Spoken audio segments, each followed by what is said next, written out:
15 days, guys and girls. Just 15 days for The Last of Us Part 2 to be released to all of us. The hype is growing every single day, and with the first impression embargo lifted on June 1st, the hype is even more real with more positive views on the game from every single one of these people that are going to review the game when the embargo lifts on June 12th. And that's exactly what we're going to talk about in this video. How are you guys feeling about this? Please let me know in the comment section down below. Also, if you're new here, remember to subscribe to my channel for way more The Last of Us Part 2 content and soon Ghost of Tsushima content coming your way. Like the video because it really helps the channel out. So, no more wasting your time, and let's get right into the video. The Last of Us Part 2 first impressions happened a few days ago, and it was all positive. We had impressions from all the big ones like GameSpot, Game Informer, and IGN. But I found them to be literally just saying the same things that it was said on State of Play. I don't know if that was just me, but it was kind of disappointing not getting new insight from these people. Like I said, they just repeated the same things said on State of Play. Where I did find a lot of insight was when I saw Greg Miller's video on Kinda Funny Games, in which he talks non-stop about his impressions and his feelings towards the game. It was like an hour long, so during work I just plugged my headphones on, started working, and listened to them until the end. And it was very, very good because they talked a lot about it. One thing that I found very interesting in Greg Miller's first impressions was when he said that the game, of course, not just plays better than the first game, but everything he has seen and he's played so far, he's right now to the point in which he doesn't know how to say this in another way. He just doesn't see any other game being Game of the Year that is not The Last of Us Part 2. The world design, the way the story goes, even though he did not say anything about the story because he's not allowed to until June 12th. The combat, just everything is so polished, so great, and because of the new Naughty Dog engine, this game just feels incredible, looks incredible, and he's just dying to basically talk about this game when the embargo lifts on June 12th.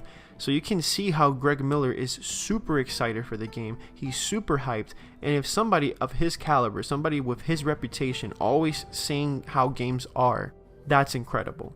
Another thing in which he mentioned was how stalkers in this game reacted differently and are way more of a threat this time around than in the first Last of Us game. They actually have their own style of stealth, and they basically wait for you and attack you when they hide properly, just like you would do with Ellie and just like you did with Joel in the first game. They're basically you, they're just stronger and faster. That is actually very terrifying, and I just imagine fighting these stalkers in a higher difficulty like Survivor or Grounded. Like, that's going to be hell on earth, and I'm honestly so excited for that. I cannot wait to see how that's going to turn out.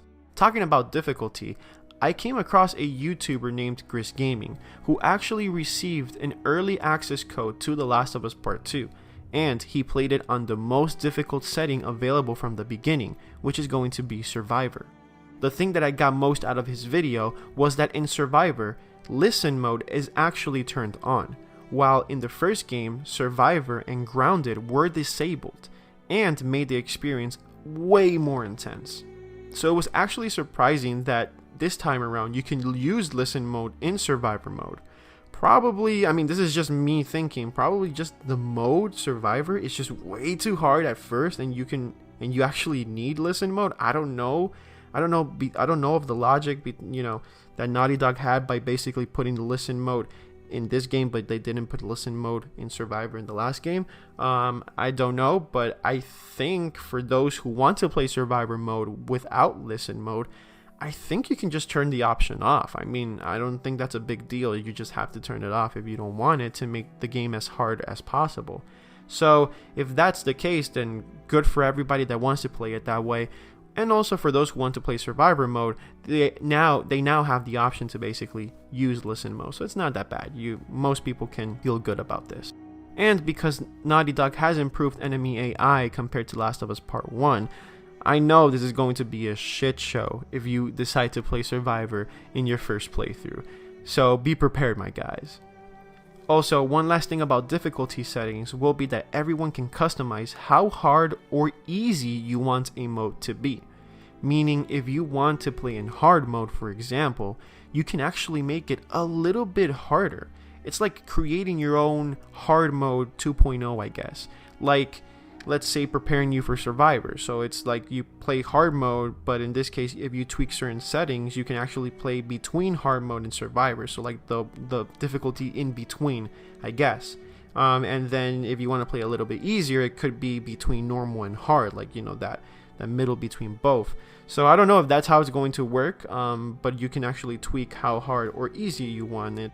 And like I said, I don't know how that's going to work, but we're going to find out on June 19th. And I think that's a good option to, you know, basically you have the power to see how hard or easy you want certain modes to be. So that's actually a pretty nice mechanic, a nice thing that Naughty Dog put in the game. So let's see how it goes. Last thing we will talk about is Digital Foundry. These guys are literally the ultimate guys to go to hear about graphical and mechanical analysis on games.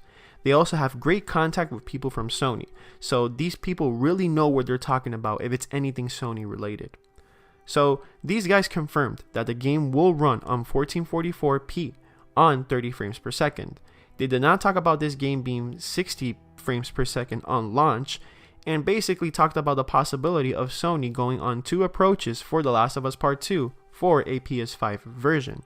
They either could do a consumer-friendly thing and add 60 frames per second later for a patch, and then on another patch, make it PS5 optimized. Or they could just do the business type of way and charge for the remastered version for the PS5 with all the new features to make it look and feel way better on the PS5. Now, Digital Foundry said that possibly this time they will go for the consumer-friendly option because this time they physically can make it work more easily transferring from a PS4 and optimize it to a PS5 than it was from The Last of Us Part 1 that it was from a PS3 to a PS4. Now, why, you may ask? Now, we're going to get a little bit techie here and I'm going to respond that question for you guys. Well, if you remember, the PS3 had a cell processor and it was highly complicated to make games at the time. So it was practically impossible to just enhance the game with a patch and make it look better and just transfer it to the next gen system. In this case, it was the PS4. Instead, they had to code the games from scratch so it can be used on the PS4 with the enhancements. This time around, that is not the case, and they can just easily transfer it with the enhancements from the PS4 to the PS5 because the processor is not that different. So they, in Digital Foundry, and us as consumers, see no reason for Sony to charge us again for the game if we already bought the game, while we see Microsoft and Xbox promote their games on Xbox One that could automatically receive a patch to be enhanced on Xbox Series X. So I cannot wait to see what happens with that soon, and if they're going to talk a little bit more that, well, in this case Sony, when they reveal the PS5.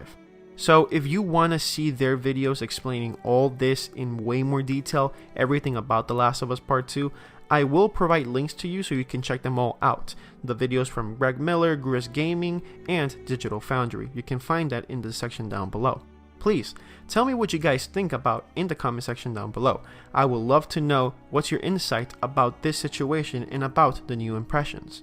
Subscribe to my channel for way more content for The Last of Us Part 2, and hit that notification bell to be a part of the notification gang and see my videos when I post them. Like and share the video, because it really helps the channel out, my guys. And follow me on Twitter and Discord. I finally have those things so you guys can basically follow me, and let's just get this community hyped for The Last of Us Part 2. Talk to me on all the socials and I'll respond to you guys, and just let's create this new community. Stay positive, stay safe, keep playing, and I'll see you guys next time.